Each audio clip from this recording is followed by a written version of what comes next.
Iman Rahab. Ketika kami mendengar itu, tawarlah hati kami dan jatuhlah semangat setiap orang menghadapi kamu. Sebab Tuhan Allahmu ialah Allah di langit di atas dan di bumi di bawah. Yosua 2 ayat 11. Saudara-saudara yang dikasihi Tuhan, salam damai sejahtera dalam kasih Kristus. Saat teduh kita hari ini dari Yosua 2-3 yang membahas mengenai iman Rahab. Siapakah Rahab? Mengapa Alkitab memberikan sebutan iman Rahab? Sebelum kita telusuri sejarah kehidupan Rahab, alangkah baiknya kalau kita membaca catatan mengenai Rahab dalam surat Ibrani yang dituliskan demikian. Karena iman maka Rahab, perempuan sundal itu tidak turut binasa bersama-sama dengan orang-orang durhaka. Karena ia telah menyambut pengintai-pengintai itu dengan baik. Yang artinya sama dengan karena iman, sebab percaya kepada Allah dan kuasanya, Rahab pelacur itu menyambut pengintai-pengintai itu dengan baik. Sehingga ia tidak binasa seperti penduduk lain di kotanya yang tidak mau menaati Allah. Sekarang mari kita telusuri sejarah kehidupan Rahab. Rahab dan keluarganya yang merupakan bagian dari sistem kemasyarakatan Kanaan yang identik dengan sistem keagamaan berhala dan yang belum diterangi oleh kebenaran firman Allah dan yang belum diperkenalkan kepada bangsa Israel, yaitu hukum Taurat Musa. Rahab seorang perempuan sundal atau pelacur atau harlot yang tidak mengenal hukum-hukum Allah secara general. Lalu sistem keagamaan Kanaan mengenal adanya pelacur bakti atau female temple prostitute. Dan Rahab serta keluarganya juga masyarakat Kanaan khususnya di Yeriko tidak mengenal hukum Musa, terutama hukum mengenai jangan mengucapkan saksi dusta tentang sesamamu, hukum yang ke-9. Kata sesamamu dalam konteks hukum Allah ini adalah sesama bangsa Israel atau mereka yang porselit dan hidup dalam masyarakat serta ibadah Israel. Jadi apakah Rahab seorang pelacur pembohong yang berkhianat pada bangsa pagannya? Ya, dengan catatan bahwa kebohongan Rahab dan statusnya sebagai pelacur bakti saat itu berada di luar kebenaran dan tuntunan firman Allah. Apakah Rahab adalah seorang saksi iman? Jawabannya ya. Firman Tuhan jelas berkata bahwa iman timbul dari pendengaran akan firman Allah. Rahab memang belum menerima pengajaran mengenai hukum-hukum Allah secara langsung melalui bangsa Israel. Tetapi imannya muncul setelah dia mendengar kabar mengenai kuat kuasa Allah Yahweh, Allah Israel atas Mesir dan kedua raja orang Amori.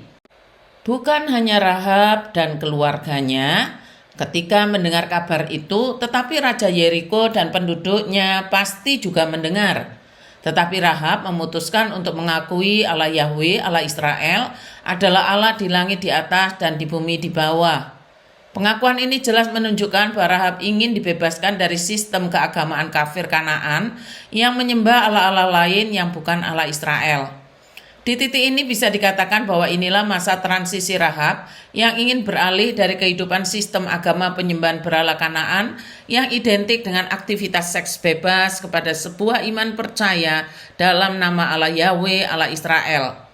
Iman Rahab bersaksi mengenai keselamatan dan anugerah yang dikaruniakan kepada Allah, serta sebuah kesempatan untuk bertobat dan menerima kasih karunia bukannya penghukuman. Rahab memang telah berbohong, tetapi Alkitab mencatat bahwa Yeriko jatuh dan hancur oleh karena kuasa Allah. Iman Rahab membawanya ke dalam sebuah komunitas Israel yang telah mengenal hukum-hukum Allah.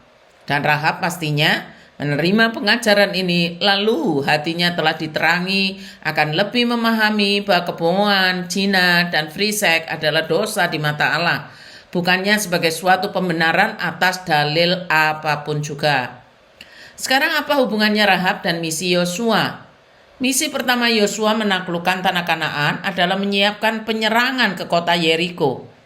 Yosua mengutus kedua pengintai untuk masuk ke kota Yeriko. Celakanya mereka kemudian ketahuan, namun berhasil disembunyikan dan diselamatkan oleh seorang perempuan sundal bernama Rahab. Rahab pun memberi petunjuk supaya mereka dapat melarikan diri dan tidak ditangkap oleh pasukan Yeriko yang sedang mencari mereka. Pada akhirnya Rahab memohon supaya ketika Israel menyerang Yeriko, maka dirinya dan kaum keluarganya bisa diselamatkan. Dua pengintai itu mengikat perjanjian dengan Rahab melalui tanda kain benang kirmisi yang digantung di jendela rumah Rahab. Akhirnya Rahab pun selamat dan tidak ikut dimusnahkan ketika Israel berhasil menaklukkan Yeriko.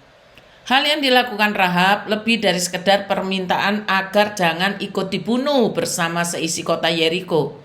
Ibrani 11 ayat 31 menyatakan, karena iman maka Rahab perempuan sundal itu tidak turut binasa bersama-sama dengan orang-orang durhaka karena ia telah menyambut pengintai-pengintai itu dengan baik. Inilah wujud iman Rahab. Rahab menyatakan bahwa dia telah mendengar semua keajaiban yang dilakukan Allah bagi Israel dalam perjalanan mereka keluar dari Mesir menuju tanah Kanaan. Ia percaya bahwa Allah pasti akan menyerahkan Yeriko kepada Israel, bahkan mengakui bahwa Allah Israel itulah Allah yang sejati di langit dan di bumi. Ia adalah perempuan sundal dan bukan orang Israel, namun beroleh iman untuk percaya kepada Allah yang sejati hingga diselamatkan dan terhitung masuk menjadi umat Tuhan. Rahab, seorang perempuan sundal, telah mendengar tentang Allah Yahweh. Ia percaya dan bertobat. Bahkan Alkitab menyebutnya beriman. Seseorang yang paling buruk hidupnya, namun ia sampai pada titik pertobatan yang disediakan Allah, maka ia menjadi indah di mata Allah. Namun seseorang yang merasa indah dan berguna di mata Allah, namun hidup tanpa pertobatan, sebenarnya ia tidak berguna sama sekali. Selamat ulang tahun Ibu Eliana. Doa akan saya japri. Terima kasih, Tuhan Yesus memberkati.